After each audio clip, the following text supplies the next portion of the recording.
Նեյրոաֆազիոլոգ, հոգեբան Աննա Գրիգորյանը իր մասնագիտական գործունեությունն իրականացնում է Արամյանց բժշկական կենտրոնում, տարիների ընթացքում ձևավորելով վստահության ամուր հիմք իր բուժառուների շրջանում։ Աննա Գրիգորյանը մշտապես կատարելագործում է իր գիտելիքները, մասնակցելով վերապատրաստումների եվրոպական երկրներում եւ աշխարհի առաջատար կլինիկաներում։ Ստացած միջազգային փորձն ու ժամանակակից մեթոդները նա հաջողությամբ կիրառում է իր ամենօրյա պրակտիկայում։ Աննա Գրիգորյանի մոտ օգնության են դիմում ոչ միայն Հայաստանից, այլև արտերկրից, վստահելով նրա մասնագիտական մեծ փորձին։ Աշխատանքի հիմնական ուղղություններից են զարգացման խանգարում ունեցող երեխաների աջակցությունը,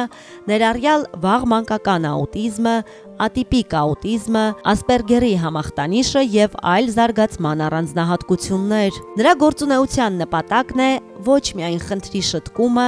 այլ նաեւ հոգեկան եւ ֆիզիկական հավասարակշռության վերականգնումը, նպաստելով կյանքի որակի զգալի բարելավմանը։ Աննա Գրիգորյան